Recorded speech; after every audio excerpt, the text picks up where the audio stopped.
जय श्री राम मित्रों, आज हम आपके लिए शिव महापुराण के 18वें अध्याय की कथा लेकर आए हैं। इसमें आप विधेश्वर संहिता अध्याय 9 और 2 में पार्थिव लिंग के निर्माण की विधि तथा वेद मंत्रों द्वारा उसके पूजन की विस्तृत एवं संक्षिप्त विधि के वर्णन की कथा तथा पार्थिव पूजा की महिमा, शिव नैवेद्य भक्षण के विषय में निर्णय तथा बिल्व का महात्म्य 22वें अध्याय की कथा जानेंगे। पार्थिव लिंग की श्रेष्ठता तथा महिमा का वर्णन करके सूत जी कहते हैं, महर्षियों, अब मैं वैदिक कर्म के प्रति श्रद्धा भक्ति रखने वाले लोगों के लिए वेदोक्त मार्ग से ही पार्थिव पूजा का बड़ी की मात्रा पद्धति का वर्णन करता हूँ। यह पूजा भोग और मोक्ष दोनों को देने वाली है। सूत्रों में बताई हुई विधि के अनुसार विधि पूर्वक स्नान और संध्योपासना करके पहले ब्रह्म यज्ञ करें। तत्पश्चात देवताओं, ऋषियों, सनकादि मनुष्यों और पितरों का तर्पण करें। अपनी रुचि के अनुसार संपूर्ण नित्य कर्म को पूर्ण करके शिव स्मरण पूर्वक भस्म तथा रुद्राक्ष धारण करें।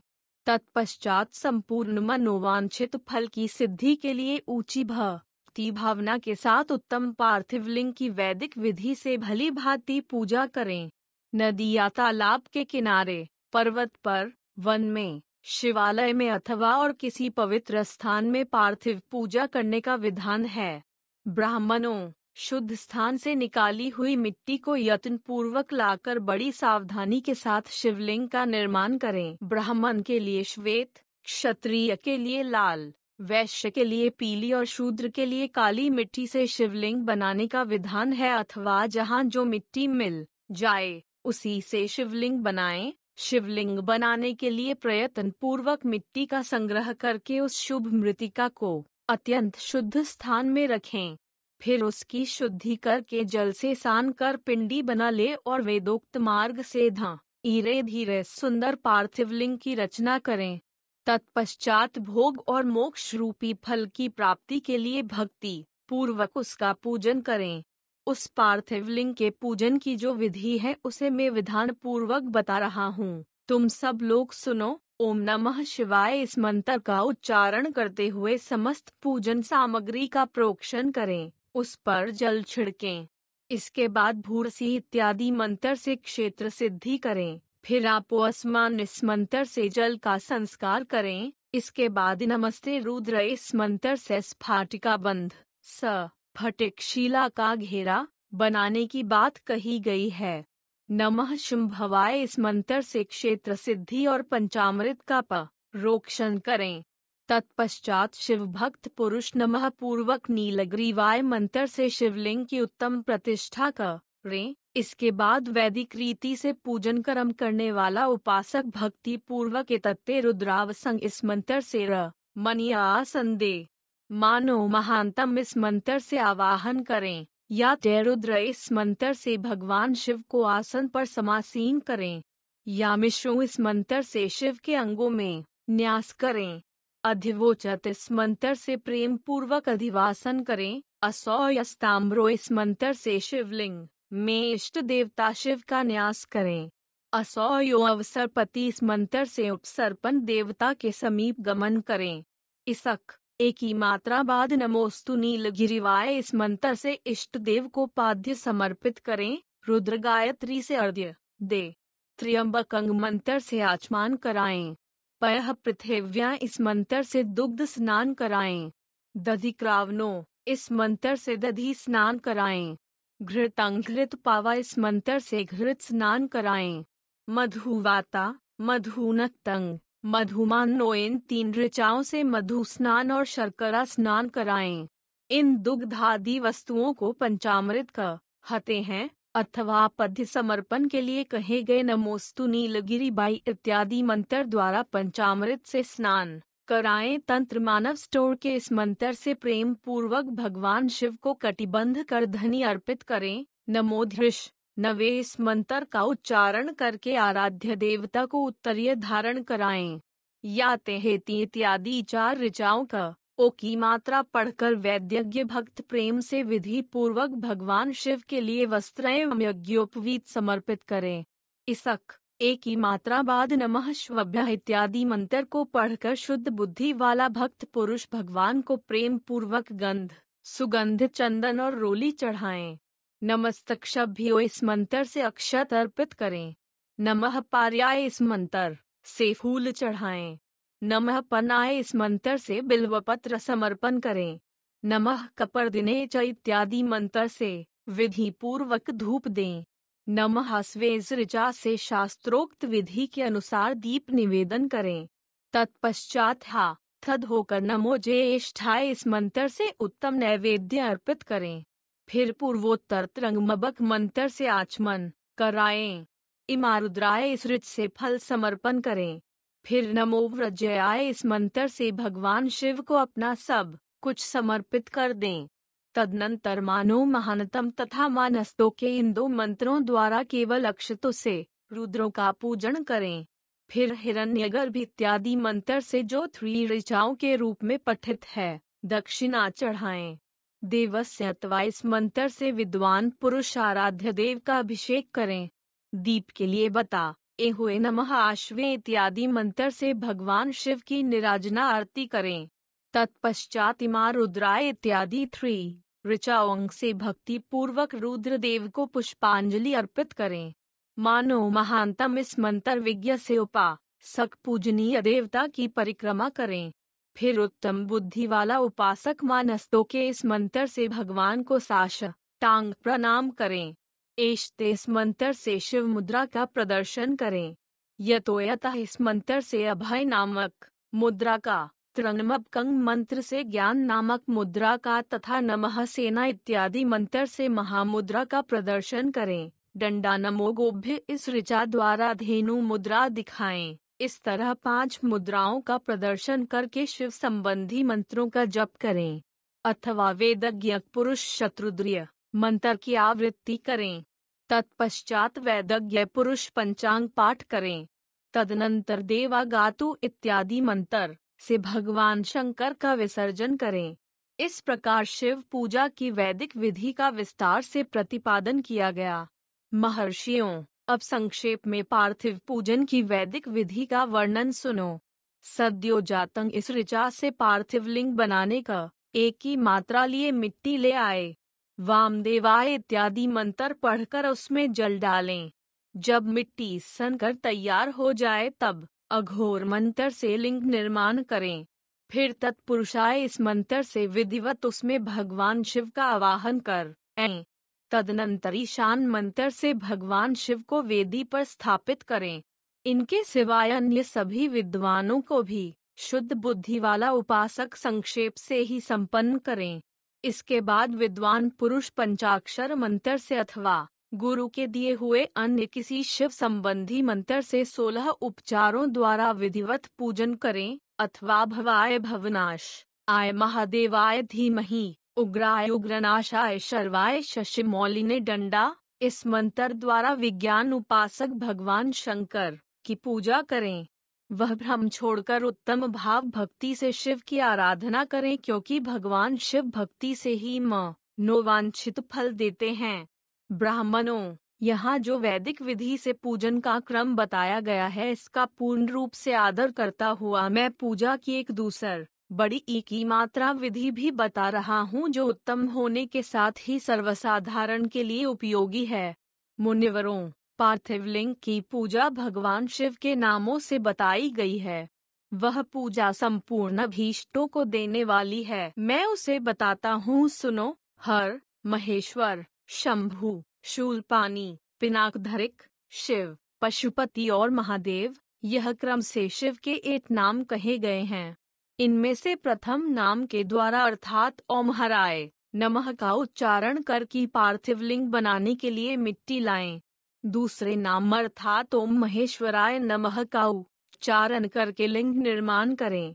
ओम शंभवी नमः बोलकर उस पार्थिव लिंग की प्रतिष्ठा करें। तत्पश्चात ओम शूलपाणी नमः कहकर उस पार्थिव लिंग में भगवान शिव का आवाहन करें। ओम पिनाकधरिक नमः कहकर उस शिवलिंग का ओ की मात्रा नहलाएं। ओम शिवाय नमः बोलकर उसकी पूजा करें। फिर ओम पशुपतये नमः कहकर क्षमा प्रार्थना करें और अंत में ओम महादेवाय नमः कहकर आराध्य देव का विसर्जन करें। प्रत्येक नाम के आदि में ओमकार और अंत में चतुर्थी विभक्ति के साथ नमः पद लगाकर बड़े आनंद और भक्ति भाव से पूजन संबंधित सारे कार्य करने चाहिए। षडक्ष मंत्र से अंग न्यास और कर न्यास की विधि भली भांति संपन्न करके फिर नीचे लिखे अनुसार ध्यान करें।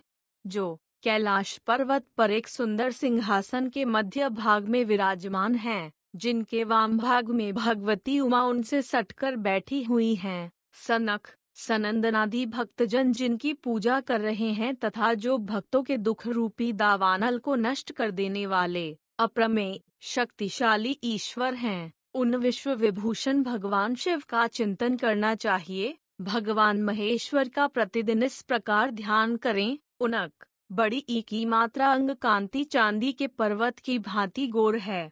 वे अपने मस्तक पर मनोहर चंद्रमा का मुकुट धारण करते हैं। रत्नों के आभूषण धारण करने से उनका श्रीअंग और भी उद्घासित हो उठा है।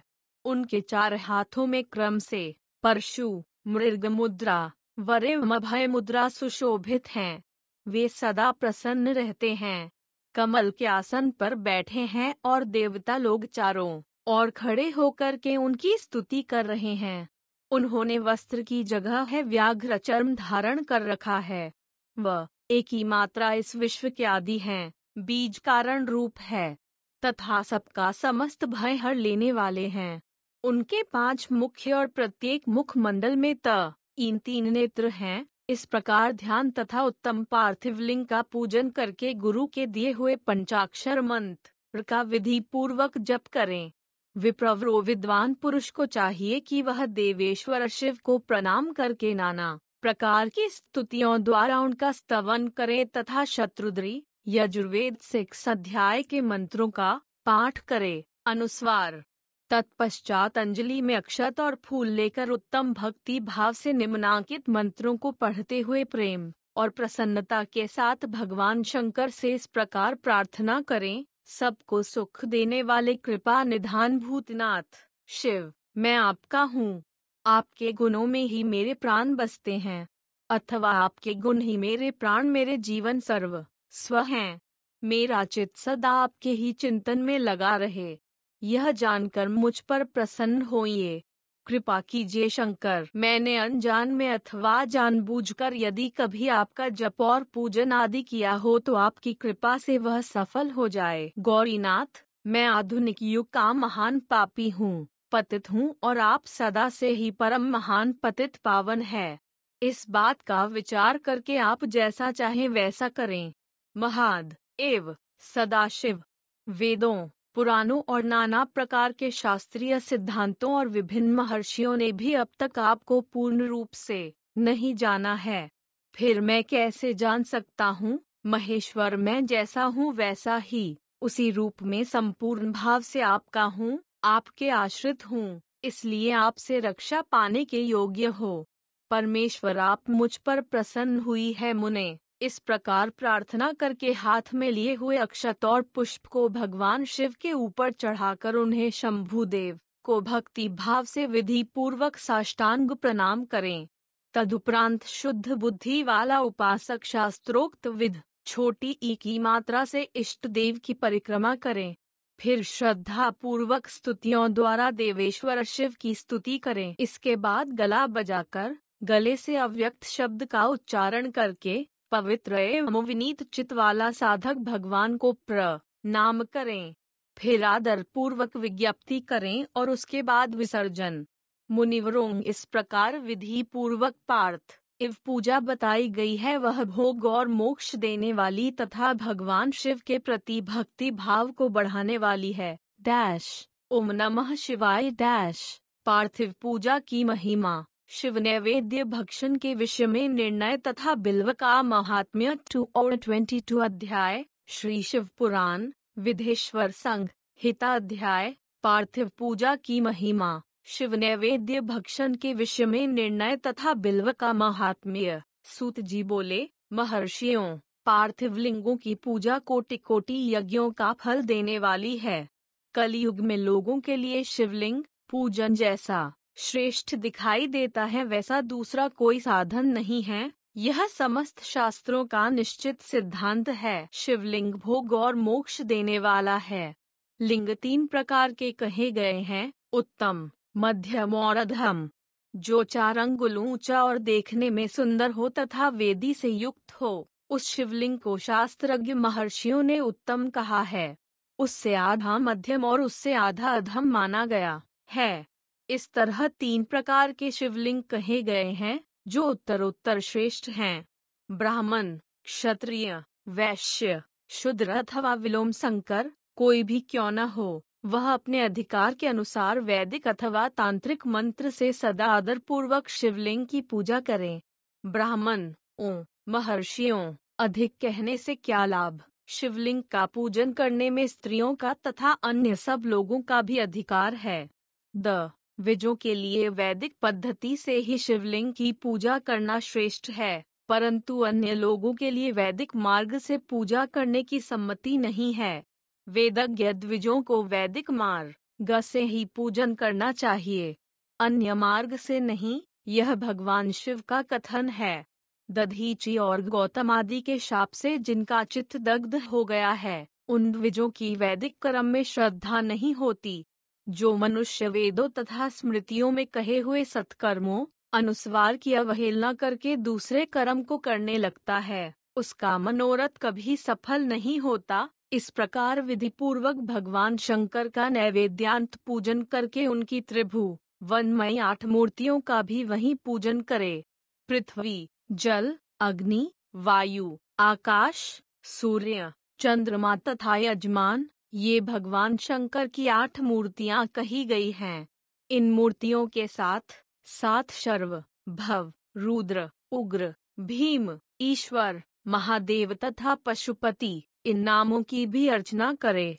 तदनंतर चंदन, अक्षत और बिल्वपत्र लेकर वहां ईशान आदि के क्रम से भगवान शिव के परिवार का उत्तम भक्ति भाव से पूजन कर, एक ही मात्रा ईशान, नंदी, चंद, महाकाल, भृंगी, वृष, स्कंद, कपर्दीश्वर, सोम तथा शुक्र, ये 10 शिव के परिवार हैं, जो क्रमश ईशान आदि 10 दिशाओं में पूजनीय हैं।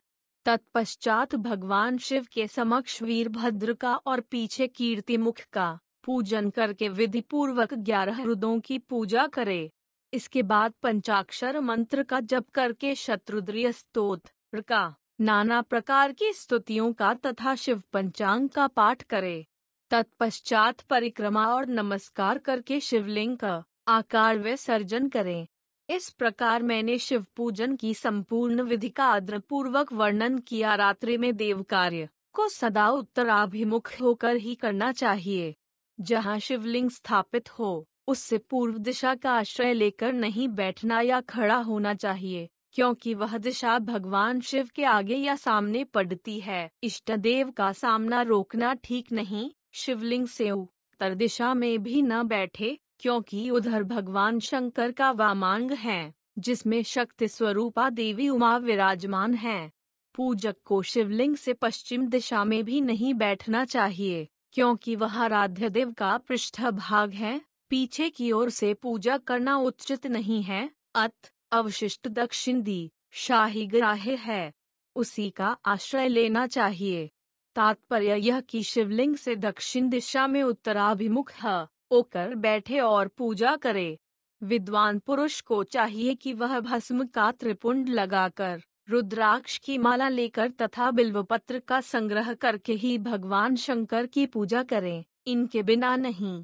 मुनिवरों, शिव पूजन आरंभ करते समय यदि भस्म न मिले तो मिट्टी से भी ललाट में त्रिपुंड अवश्य कर लेना चाहिए। ऋष छोटी ई की मात्रा बोले, मुने, हमने पहले से यह बात सुन रखी है कि भगवान शिव का नैवेद्य नहीं ग्रहण करना चाहिए। इस विषय में शास्त्र का निर्णय क्या है, यह बताइए। साथ ही बिल्व का महात्म्य भी प्रकट कीजिए। सूत जी ने कहा, मुनियों, आप शिव संबंधी व्रत का पालन करने वाले हैं, आप सबको शतश धन्यवाद है। मैं प्रसन्नता पूर्वक सब कुछ बताता है, आप सावधान होकर सुने। जो भगवान शिव का भक्त हैं, बाहर भीतर से पवित्र और शुद्ध हैं, उत्तम व्रत का पालन करने वाला तथा दृढ़ निश्चय से युक्त हैं, वह शिव नैवेद्य का अवश्य भक्षण करे। भगवान शिव का नैवेद्य अग्राह्य है, इस भावना को मन से निकाल दे। शिव के नैवेद्य को देख लेने मात्र से भी सारे पाप दूर भाग जाते हैं, उसको खा लेने पर तो करोड़ों पुण्य अपने भीतर आ जाते हैं। आए हुए शिव नैवेद्य को सिर झुकाकर प्रसन्नता का एक ही मात्रा साथ ग्रहण करें। आए हुए शिव नैवेद्य को जो यह कहकर कि मैं इसे दूसरे समय में ग्रहण करूंगा, लेने में विलंब कर देता है, वह मनुष्य निश्चय ही पाप से बांध जाता है। जिसने शिव की दीक्षा ली हो, उस शिव भक्त के लिए यह शिव नैवेद्य अवश्य भक्षणीय है, ऐसा कहा जाता है। शिव की दीक्षा से युक्त शिव पुरुष के लिए सभी शिवलिंगों का नैवेद्य शुभ एवं महाप्रसाद हैं, अत वह उसका अवश्य भक्षण करे। परंतु जो अन्य देवताओं की दीक्षा से युक्त हैं और शिव भक्ति में भी मन को लग आए हुए हैं, उनके लिए शिव नैवेद्य भक्षण के विषय में क्या निर्णय है, इसे आप लोग प्रेम पूर्वक सुने। ब्राह्मणों, जहाँ से शालग्राम शिला की उत्पत्ति होती है, वहाँ के उत्पन्न लिंग में रस लिंग, पार्दलिंग में पाषाण, रजत तथा सुवर्ण से निर्मित लिंग में देवताओं तथा सिद्धों द्वारा प्रतिष्ठित लिंग में केसर निर्मित लिंग में, स्फटिक लिंग में, रत्न निर्मित लिंग में तथा समस्त ज्योतिर्लिंग में विराजमान भगवान शिव के नैवेद्य का भक्षण चांद्रायन व्रत के समान पुण्यजनक है। ब्रह्म हत्या करने वाला पुरुष भी यदि पवित्र होकर शिव निर्माल्य का भक्षण करक एक ही मात्रा उसे सिर पर धारण करे तो उसका सारा पाप शीघ्र ही नष्ट हो जाता है। पर जहाँ चंड का अधिकार है, वहाँ जो शिव निर्माल्य हो, उसे साधारण मनुष्यों को नहीं खाना चाहिए। जहाँ चंड का अधिकार नहीं है, वहाँ के शिव निर्माल्य का सभी को भक्ति पूर्वक भोजन करना चाहिए। बाणलिंग, नर्मदेश्वर, लोह निर्मित वर्णाधि धातुमय लिंग, सिद्धलिंग, जिन लिंगों की उपासना से किसी ने सिद्धि प्राप्त की है अथवा जो सिद्धों द्वारा स्थापित हैं, वे लिंग स्वयं भूलिंग, इन सब लिंगों में तथा शिव की प्रतिमाओं मूर्तियों में चंड का अधिकार नहीं है। जो मनुष्य शिवलिंग को विधि पूर्वक स्नान कराकर उस स्नान के जल का 3 बार आचमन करता है, उसके कायिक, वाचिक और मानसिक तीनों प्रकार के पाप यहाँ शीघ्र नष्ट हो जाते हैं। जो शिव नैवेद्य पत्र, पुष्प, फल और जल अग्राह्य है, वह सब भी शालग्राम शिला के स्पर्श से पवित्र ग्रहण के योग्य हो जाता है। मुनीश्वरों, शिवलिंग के ऊपर चढ़ा हुआ जो द्रव्य है, वह अग्राह्य है। जो वस्तु लिंग स्पर्श से रहित है, अर्थात जिस वस्तु को अलग रखकर शिवजी को निवेदित किया जाता है, लिंग के ऊपर चढ़ाया नहीं जाता, उसे अत्यंत पवित्र जानना चाहिए।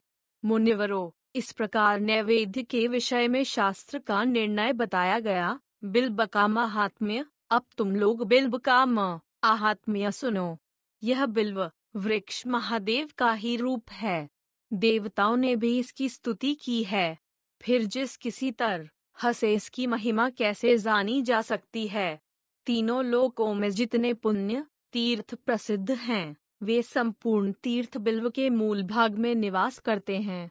जो पुण्यात्मा मनुष्य बिल्व के मूल में लिंगस स्वरूप विनाशी महादेव जी का पूजन करता है, वह निश्चय ही शिवपद को प्राप्त होता है।